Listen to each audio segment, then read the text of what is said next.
Mes petites étoiles, je vous ai dit tout à l'heure dans mon tirage de cartes que j'allais vous enregistrer une canalisation d'Olivier.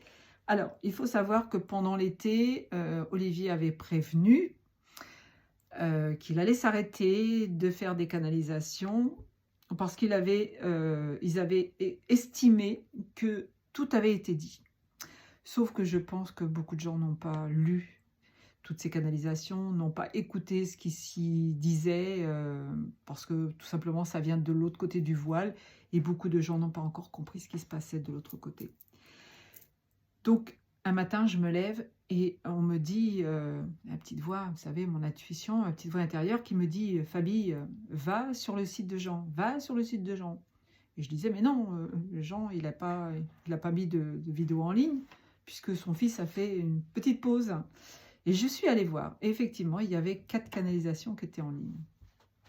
Donc, eh bien, je vais les enregistrer les unes après les autres.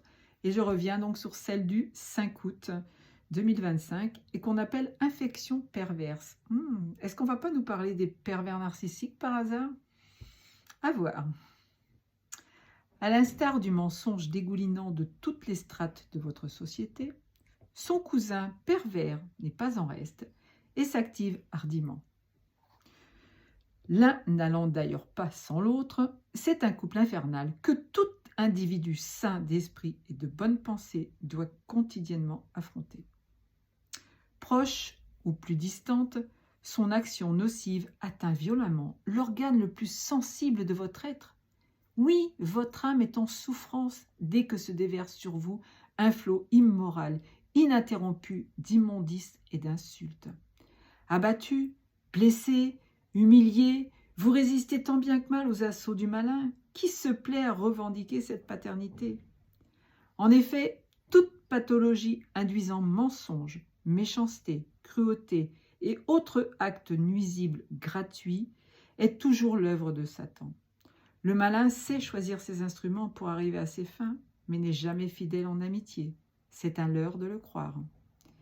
Ceux qui lui ont fait confiance afin d'obtenir et de jouir ici-bas de richesses, réussite matérielle, mœurs débridées, exaltation des sens, en sont aujourd'hui pour leurs frais.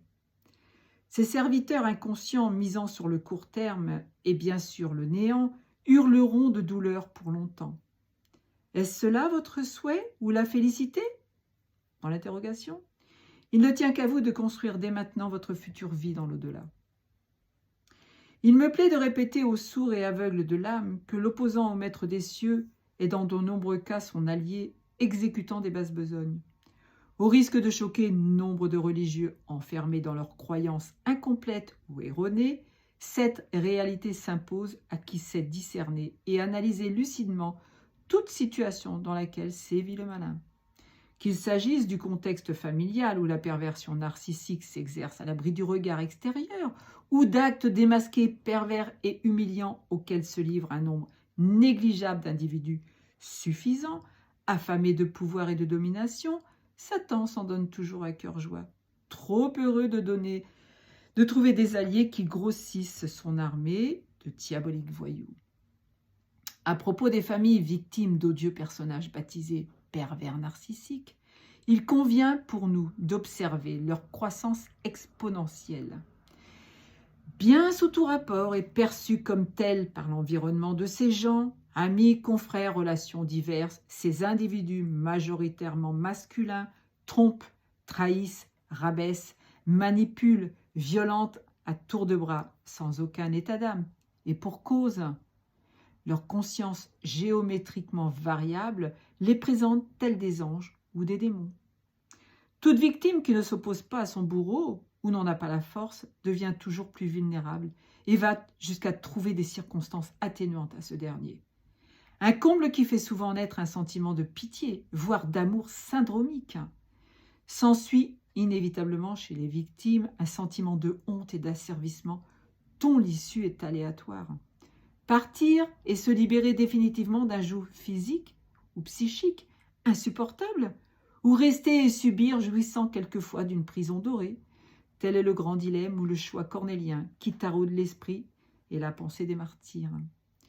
Toute personne confrontée à ce drame personnel qui semble insoluble et démuni d'outils ou de solutions pour le traiter, doit en appeler sans attendre au Maître Jésus et implorer sa protection. Lui seul vous donnera la force d'abandonner votre geôlier à son triste sort. Ainsi qu'il vous le fut dit maintes fois, tout serviteur de l'ombre est broyé lorsqu'il a sévi. Quand il a servi, pardon. C'est un peu la même chose.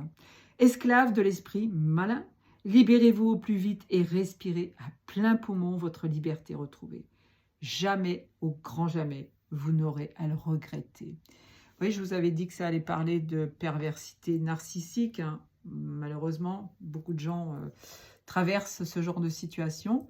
Eh bien, qu'est-ce qu'on vous dit de l'au-delà? De faire appel, de vous en remettre à l'esprit du divin, tout simplement, aux mains du divin, à l'aide du divin. Je vous souhaite tout le bonheur du monde. Prenez soin de vous. Je vous dis à la prochaine pour une autre canalisation.